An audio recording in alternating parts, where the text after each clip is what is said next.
Sarah could feel at the moment she stepped into her parents' house the weight of everything unspoken in the room. It was supposed to be a celebration, a day of thankfulness, of food and family. But instead, it felt like she had walked into a time bomb that was just waiting to explode.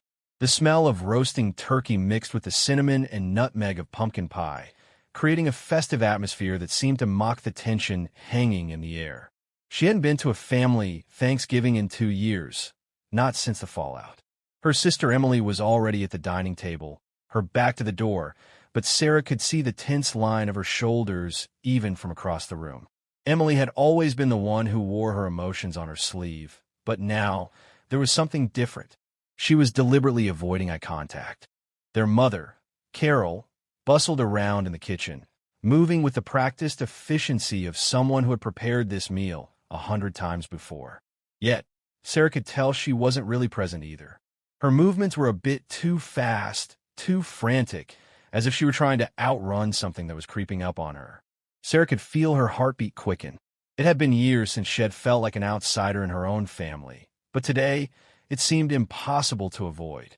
She had hoped that the passage of time would have healed the wounds, that the cold distance between her and the rest of them would somehow warm with familiarity. But the reality was nothing like the peaceful reunion she had imagined. The quiet before dinner felt like a minefield. Every word, every glance, every silence laden with unresolved emotions. "Hey, Sarah," her brother Jake said, looking up from his phone when she entered the room. There was a forced warmth to his tone, but his eyes betrayed him. Jake had always been the peacemaker in the family, the one who tried to keep everyone together despite the chaos that often surrounded them. But today, even he seemed distant, like he wasn't quite sure where to place his loyalty. It hurt more than she expected. "Hey, Jake," Sarah replied, forcing a smile, though it felt hollow. She hung her coat on the rack by the door, but didn't make any move to sit down. She wasn't sure if she even wanted to be at that table. Her mother called them to dinner, and they all slowly gathered around the table. The turkey was carved, the mashed potatoes were heaping, and the green beans glistened with a buttery glaze. It was, as always, a beautiful spread, a symbol of everything they had always been, a family, flawed but together. Sarah took her seat at the far end of the table, her usual spot. There was an empty chair next to Emily, and Sarah felt her heart sink as she realized it had once been her place. But today, Emily didn't even glance her way. She simply focused on her plate, her lips pressed together in a thin line.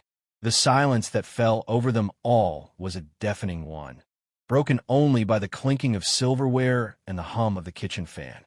Sarah could feel Emily's presence beside her, but it was as though there were an invisible wall between them, one that had been built brick by brick over the years. The tension in the room was palpable. Sarah glanced at her parents, hoping to catch their eye, but both Carol and Michael were lost in their own worlds, either lost in thought or pretending they didn't notice the cold atmosphere. The conversation began in fits and starts. Jake tried to talk about his job, throwing out a few stories from his work, but they felt rehearsed, as if he too were trying to avoid acknowledging the elephant in the room. Carol jumped in with some comment about the weather, and Michael contributed a remark about a recent football game. But nothing felt natural. It was as though they were all going through the motions, like actors performing a scene they didn't believe in anymore. Sarah picked at her food, her appetite gone. Her mind kept drifting back to the last time they had all gathered like this, the last time she had truly felt like part of the family. That had been 3 years ago, before everything had fallen apart, before the argument, before the lies, before Emily had started treating her like a stranger. The word from that day came rushing back, unbidden. Emily had confronted her in their parents' living room, just the two of them. Sarah had been home for a weekend visit, trying to patch things up after months of radio silence between them. Emily had accused her of betraying her trust, of spreading rumors that weren't true, of undermining their relationship. Sarah had denied it, but the damage was already done. What had started as an emotional confrontation had devolved into something much uglier, with harsh words, tears, and a painful distance that neither of them knew how to cross. Since then, they had barely spoken. Sarah had tried to make amends, but Emily had refused. And now, Here they were, seated across from one another at a table full of food, yet neither of them seemed willing to reach out.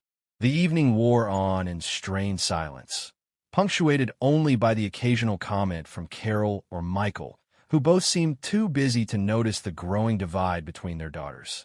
Jake's attempts to lighten the mood with jokes fell flat. Sarah could see that he, too, was feeling the weight of everything unsaid. As the meal progressed, Sarah felt herself retreating further into herself. She had always been close to her family, but now it felt as though she were on the outside looking in. The rift between her and Emily had never seemed so wide. It was as if there were two worlds in the same room, one in which Sarah still belonged, and one in which she was a stranger.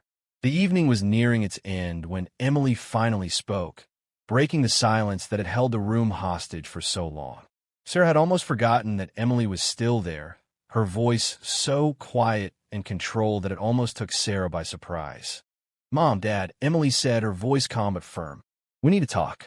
Carol and Michael looked up, startled. Sarah felt her stomach lurch. What was happening now? Was Emily finally going to address the elephant in the room? "Emily, this isn't the time," Carol started, but Emily raised her hand, cutting her off. "No, Mom," Emily said, her eyes fixed on Sarah. "It's time." Sarah's heart skipped a beat. The air around them seemed to grow heavier, like the weight of all their unspoken emotions was finally about to burst. "We've talked about this for a while," Emily continued, her voice growing steadier. "And we've decided as a family that it's time to make it official." She glanced at their parents, then at Jake, who looked uncomfortable but silent. Sarah's throat went dry. Her mother and father exchanged a brief look, but neither spoke. Emily stood up, pushing her chair back with a harsh scrape against the floor. "Sarah," she said, her voice unwavering, "we voted, and you're not family anymore." The words hit Sarah like a physical blow. She froze, unable to speak, her mind racing to process what had just been said. Her heart hammered her chest, and she could feel the blood drain from her face. She looked around the room, expecting someone, anyone, to contradict Emily, to offer some form of comfort, but no one did. Carol and Michael were silent, their eyes averted. Jake avoided her gaze entirely, his hands gripping the edge of the table, as if bracing for an impact. It wasn't until the words echoed in her mind a few seconds later that she fully understood what had just happened. She wasn't just a daughter anymore. She wasn't even part of the family. The woman she had grown up with, the sister she had loved, had just made the decision to erase her. The room felt like it was closing in around her. She could feel the heat in her cheeks as tears welled up, but she fought them back, refusing to let them fall. She didn't know how long she sat there, unable to speak, unable to move. It was as if time had frozen. I don't understand," Sarah finally choked out, her voice trembling. "What were you talking about? How can you just—" But Emily was already walking toward the door. "I am sorry, Sarah. This is what's best for all of us," she said, her voice cold and final. Sarah sat frozen, her mind spinning. She had come here today, hoping for some sign of reconciliation, for a way to fix the broken bond between them. But instead, she had been handed her walking papers, her exile. The room was utterly silent now, and Sarah could hear the distant hum of the refrigerator, the quiet ticking of the clock on the wall. Everything felt too still, too quiet. The echoes of Emily's words reverberated in her head, but there was nothing to say in response. There was nothing left to say. The silence that followed Emily's declaration was suffocating. Sarah sat frozen in her chair, her fingers gripping the edge of the table so tightly that her knuckles turned white. She couldn't bring herself to move, to speak, to acknowledge what had just been said. It was as if the world had tilted, and she was the only one left hanging in midair, suspended between disbelief and shock. "We voted, and you're not family anymore." The words rang in her ears, over and over, each repetition sinking deeper into her chest, constricting her breath. She looked around the room, searching for any sign of reaction, any indication that someone would stand up, step in, maybe even laugh it off as a bad joke. But no one did. No one moved. It was as if the rest of the family had been turned to stone, frozen in place by the weight of Emily's words. Her mother, Carol, was the first to speak, but her voice was barely audible, a soft murmur that only added to the surreal quality of the moment. "Emily, what are you saying?" she asked, her words trembling with confusion. But Emily didn't answer immediately. Instead, she turned toward the door, moving with a calm deliberateness that only made the situation feel more intense. It was as though she had already made her mind up, as though everything that had led to this moment had already been decided and there was no room for discussion or change. Sarah's throat tightened, the sting of betrayal beginning to overwhelm her. She had come here after all this time, hoping for a chance to rebuild what had been broken. She had come with the expectation that maybe, just maybe, the distance between her and her family could be bridged. But instead, she had been cast aside, exiled with nothing more than a cold announcement. "Emily," Sarah managed to say, her voice shaky but determined. "Please, what are you talking about? We're family. You can't just cut me off like this." But Emily didn't stop walking. She reached for the door handle, turning it slowly, deliberately. "I'm sorry, Sarah," she said, her back still to her. "But this is what's best for all of us." Her words hung in the air, and for a moment, Sarah couldn't breathe. Her heart was pounding in her chest, and a dizzying sense of panic began to rise within her. Was this really happening? Was she really being told, just like that she was no longer part of the family? It didn't make sense. How could Emily, her own sister, say something like that? How could everyone else sit there, silent and complicit? Emily stopped. Sarah stood up abruptly, pushing her chair back with a loud scrape that echoed in the room. She took a step toward her sister, but her legs felt unsteady, as though she were walking through quicksand. "I don't understand. What's going on? Why are you doing this?" Emily's hand was still on the door handle, but she paused, her shoulders stiffening slightly. Sarah could see her sister's reflection in the glass of the door, the way her back was straight and her posture rigid, as if bracing for something. But there was no warmth, no sign of the sister Sarah had once known. There was only the cold resolve of someone who had made up their mind. "I don't owe you an explanation, Sarah," Emily said, her voice flat. "This is what's been decided." The vote was unanimous. The words stung more than anything else she had said. The vote was unanimous. As if they had all come together, held some family meeting, and collectively decided that Sarah no longer deserved to be part of their lives. How could they all agree on something like this? How could they all be so willing to let her go without even a conversation? Unanimous? Sarah echoed, her voice rising in disbelief. "You all voted? Everyone?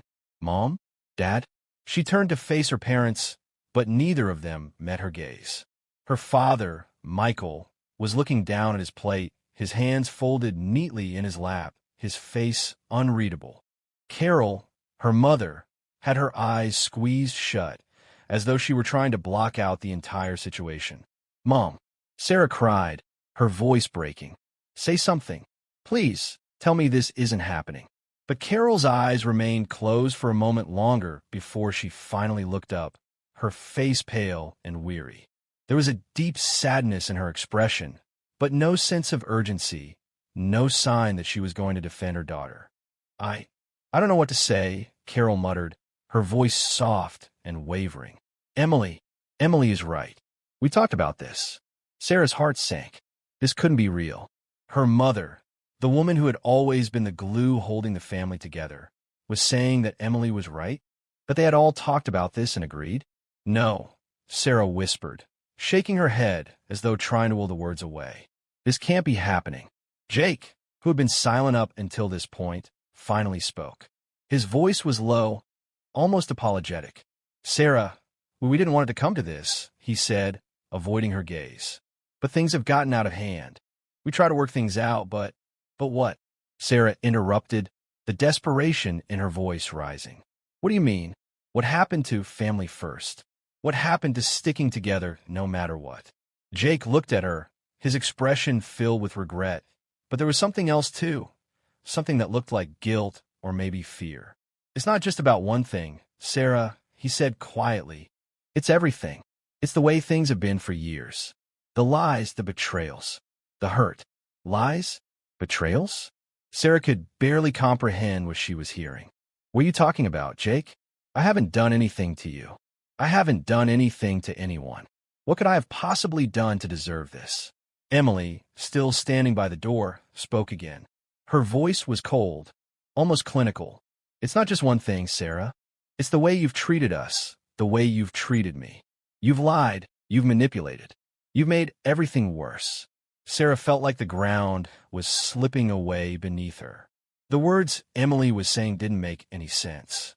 She had been nothing but open with her family, nothing but honest. She had made mistakes, sure, but who hadn't? They were family, for God's sake. Wasn't that supposed to mean something? I've treated you poorly? Sarah's voice was rising again, her chest tight with the sting of emotion. After everything I've done for you? After everything I've sacrificed?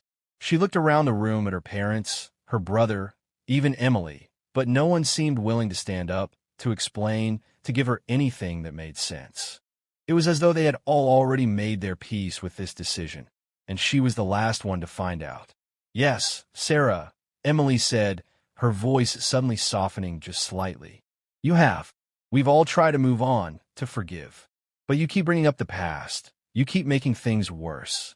We can't keep doing this. We can't keep pretending that everything is okay when it's not. Sarah's mind was spinning, the pieces of the past falling into place in a way she hadn't anticipated. She thought back to the moments, the little things, misunderstandings, hurt feelings, resentments that had festered over time. She thought back to that fight with Emily, the one that had started it all. But even then, it didn't feel like enough. It didn't feel like it should have led to this.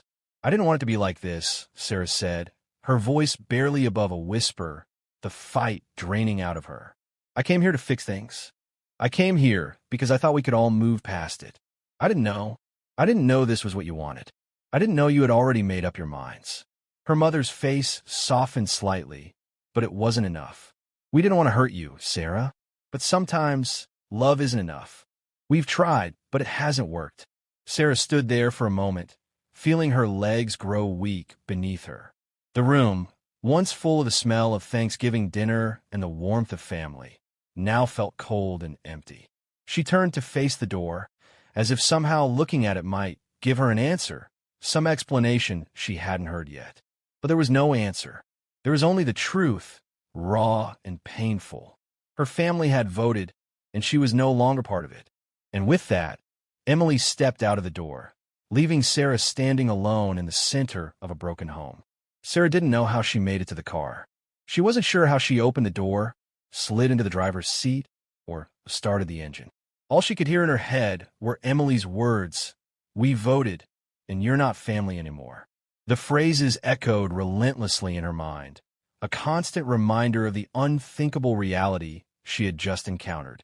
She had come to her parents' house with the hope that time would heal the wounds, that the distance between her and her family would dissipate in the warmth of shared traditions and the comfort of familiar faces. But instead, she had been banished in front of everyone, cut off as if she were some sort of stranger. The world outside the car window blurred, rain streaking across the glass as she drove aimlessly, her hands gripping the steering wheel so tightly her knuckles ached. She didn't know where she was going, didn't care. The road was a blur, just as her thoughts were.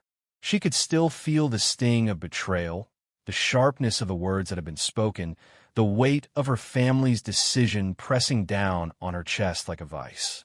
Unanimous. The word kept repeating in her mind. Her mother, her father, her brother, they had all agreed. No one had even tried to stand up for her. Not even a token protest. No one had said, "This isn't right." No one had questioned the decision. Emily had spoken, and that was that. She was no longer family. She drove for what felt like hours, lost in a fog of disbelief and hurt. The city streets blurred past her as she tried to make sense of the world, but it felt like she was trapped in some nightmarish version of reality. Everything that had once been so familiar, so secure, now seemed distant and foreign. She had always imagined that no matter what happened, no matter how difficult things got, her family would be there. But now, it felt as if that bond had been shattered beyond repair. When she finally pulled over, it was to a quiet spot near a park, the lights of the city far in the distance. The air was cold, and she hadn't even realized how much time had passed. The silence in the car was deafening, and the stillness of the night only made her feel more alone. She sat there for what felt like an eternity, her eyes staring straight ahead, seeing nothing. She couldn't cry. She wanted to, but the tears wouldn't come. They were trapped somewhere deep inside, held back by a mixture of anger and disbelief, and maybe, just maybe, a sense of guilt that she couldn't shake. Why hadn't she seen it coming? Why had she thought things could go back to normal? What had she done wrong? The questions swirled in her head like a storm, and with each one, the pain seemed to grow. It wasn't just the rejection, it was the absence of anything. There was no closure, no explanation. She had simply been erased. The next morning, Sarah woke up to the harsh reality of her situation. The sun was shining outside, but there was a weight in her chest that made it feel as though the world had shifted on its axis. She hadn't slept much, and even though her eyes felt heavy, there was a sense of clarity in the early light. She had to face what had happened, had to figure out how to navigate this new, uncharted territory. But where to begin? Her phone sat on the kitchen counter, the silence of the apartment mocking her. She hadn't checked her messages yet, hadn't even looked at her social media accounts. She had turned everything off after she left her parents' house the night before, not knowing what she would find. But now, she couldn't avoid it anymore. She reached for the phone with a heavy hand and unlocked the screen. There were messages, dozens of them. Most of them were from her close friends, people who had known her for years.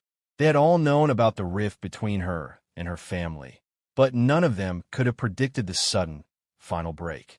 The first message was from Kate, her best friend from college. Kate had always been a listening ear, someone who had been there for her through thick and thin. Sarah opened the message. "Hey, I just wanted to check in. I know Thanksgiving can be tough for you, but I'm here if you need to talk. You don't deserve any of this." Sarah felt a lump form in her throat. She hadn't even considered reaching out to Kate. Her mind had been too consumed with everything else. But now, the message felt like a lifeline, something to hold onto in the face of overwhelming loss. She quickly typed a reply. "Thanks, Kate. I don't even know what to say. It's over. I'm not part of my family anymore." She hit send before she could change her mind. Her fingers hovered over the keyboard for a moment, as though she could somehow retract the words, but she knew it was too late. Her family had made their decision, and now there was no going back. Kate's response came almost instantly. "What? That's insane. Your family. They can't just do that. Have you talked to them? Are they okay?" Sarah laughed bitterly to herself. Are they okay? How could they be okay? Her family had made a choice, and the choice had been clear. They didn't want her anymore. The phone buzzed again. It was a text from her mother. "Sarah, I hope you're okay. I didn't want this to happen, but Emily was right. You need to understand that we did this for the good of the family. We love you, but this was the only way forward." Sarah stared at the message, her heart sinking with every word. "We love you." The phrase that had once carried so much meaning now felt like a cruel joke. If they truly loved her, how could they do this? How could they just throw her away like this? She wanted to reply. She wanted to scream, to demand an explanation. But she didn't know where to begin. The wound was too deep, and she couldn't find the right words to express the magnitude of the hurt she was feeling. Instead, she put the phone down and let out a shaky breath. The day stretched out before her, a long, empty expanse with no clear direction. She had always prided herself on being strong, on being able to handle anything life threw her way. But now she felt hollow. It wasn't just the loss of her family. It was the realization that she had lost herself in the process. The Sarah who had walked into that Thanksgiving dinner, full of hope and determination, was gone. And in her place was a person who didn't even know how to begin picking up the pieces of what had been shattered. She spent the rest of the day in a fog, moving through the motions of life without truly engaging with it. She cleaned the apartment, but the actions were automatic, like she was on autopilot. She went for a walk, but the world around her felt distant, like she was watching it through a thick glass window. It was all too much. Her family had made their choice, and now she had to figure out what to do with the ruins of her life. Late that evening, as Sarah sat on the couch, staring blankly at the television, there was a knock at the door. She wasn't expecting anyone. She wasn't sure she wanted to see anyone. But when she opened the door, her heart skipped a beat. It was Jake. Her brother stood in the doorway, his face drawn and tired, his hands shoved deep into the pockets of his jacket. He looked at her with a mixture of guilt and sorrow. And for the first time in hours, Sarah felt a flicker of hope. Maybe he was here to fix things. Maybe he had come to apologize, to tell her that everything would be okay. But then he spoke, and the words were nothing like what she had expected. "Sarah," Jake said quietly, his voice heavy with emotion, "I don't know what to say. I didn't want it to happen like this. But Emily was right. We all agreed. We think this is for the best." Sarah's chest tightened at the words, and she had to fight to keep her composure. "You think this is for the best?" She repeated, her voice cracking. "You all agreed?" She shook her head in disbelief. "Jake, you can't honestly believe that cutting me out is for the best. You've known me my whole life. You know I'm not some stranger." Jake sighed deeply, rubbing a hand over his face. "I don't know what else to say, Sarah. I don't know how to fix this. I wish I could, but the decision was made. We've all tried, but things just aren't working. I am sorry." The apology felt empty, like an afterthought.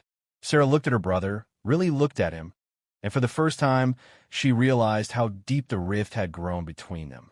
He wasn't the brother she remembered. He wasn't the person who had always fought to keep the peace.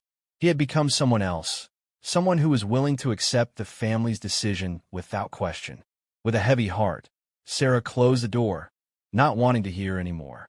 The finality of the conversation hit her like a wave, and she sank onto the couch, feeling the weight of everything crash down on her. It wasn't just the loss of her family. It was the loss of herself, of everything she had ever known. She was alone now, truly alone, and the future, whatever it might hold, suddenly felt like an overwhelming, endless void. The weeks after that night dragged on, each day blending into the next with little more than a blur of empty moments. Sarah found herself in a strange limbo, disconnected from the world around her, lost in a maze of emotions she couldn't quite navigate. The family she had once known, the family she had trusted to stand by her no matter what, had turned into a distant memory. And with that sudden shift, everything she had based her life on felt as though it had been uprooted and tossed aside. At first, she tried to keep her routine, to convince herself that life could go on. She went to work, answered emails, and did her best to engage with her colleagues. But it was all mechanical, a facade she wore to get through the motions of the day. The real world, outside of work, was filled with an ever-present ache, a pain that crept in during quiet moments when she was alone with her thoughts.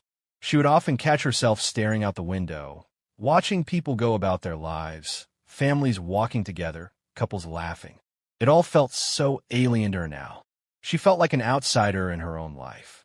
Every time she looked at her phone, she was reminded of her family's rejection. Her mother's messages, her father's voicemails, all left unanswered, hanging in the air like ghosts. Jake's attempt to apologize had only made things worse. His presence in her life had become a reminder of a reality she wasn't ready to accept. Emily, on the other hand, had become almost impossible to reach. The silence between them was suffocating.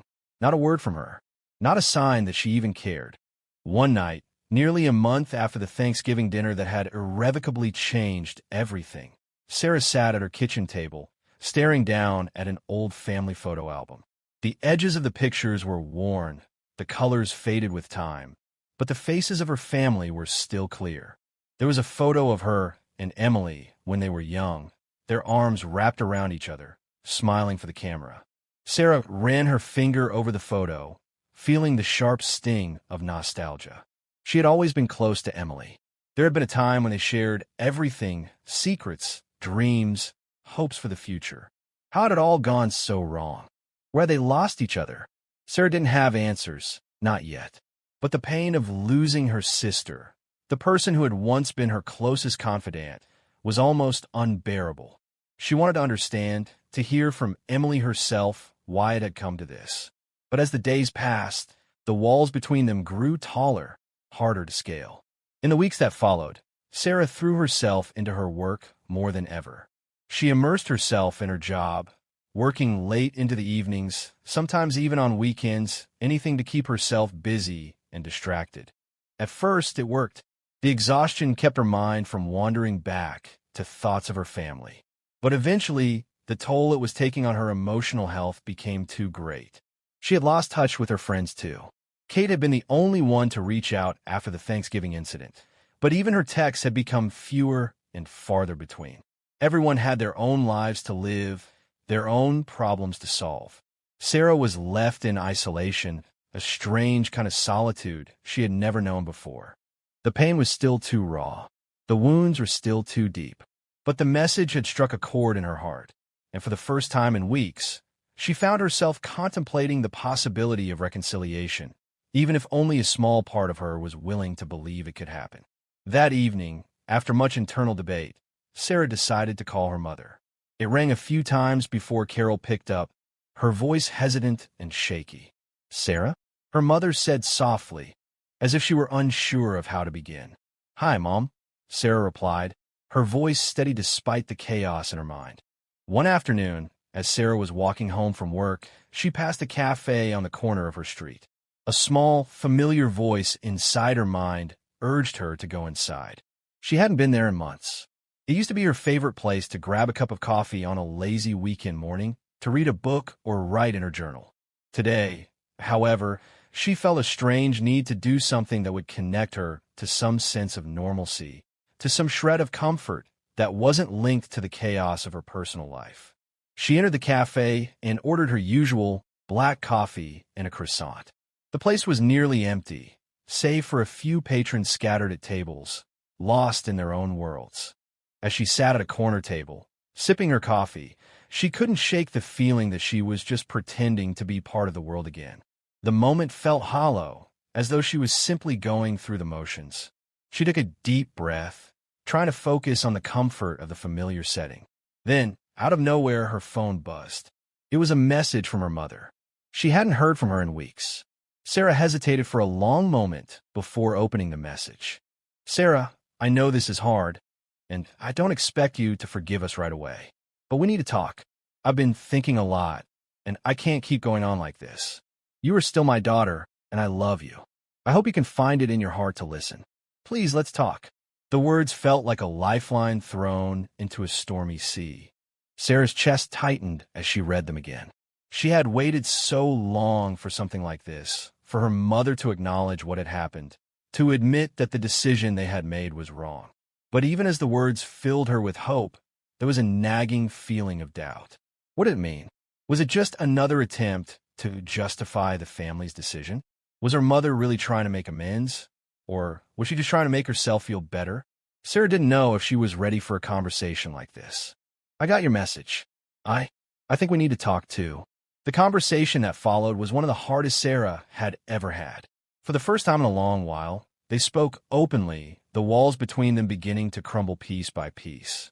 Her mother apologized, not just for the way things had unfolded, but for the way she had failed Sarah as a mother. She acknowledged the hurt, the pain, and the confusion that had been caused. It wasn't an easy conversation.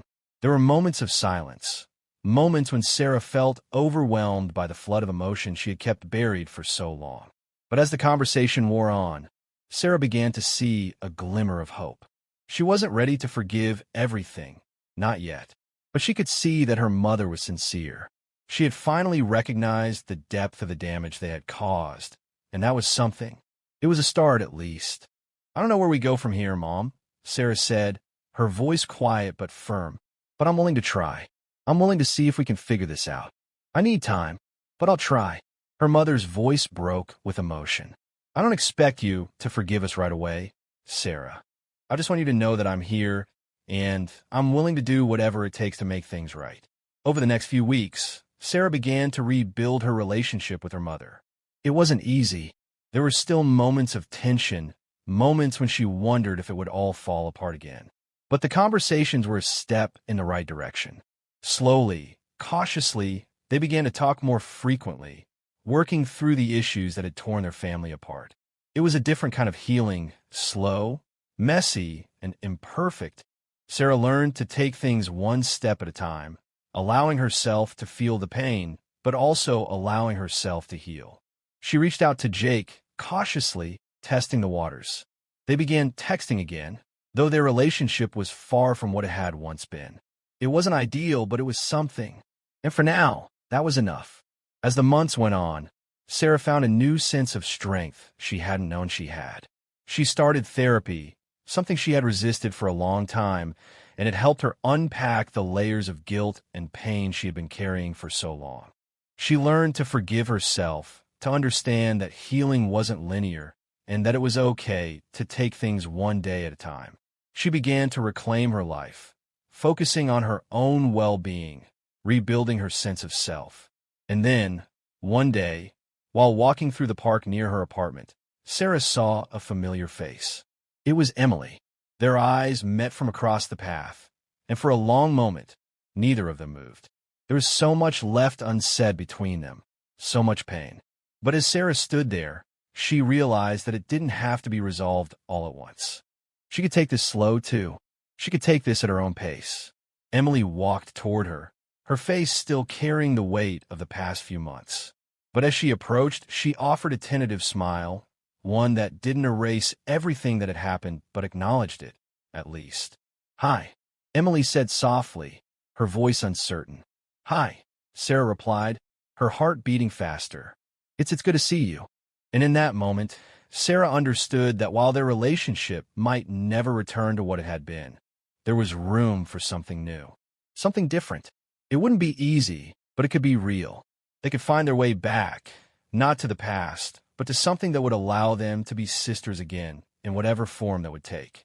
It wasn't the ending she had expected, but it was the one she needed. A new beginning, forged from the ashes of old wounds, and built on the fragile, but essential foundation of understanding, forgiveness, and time.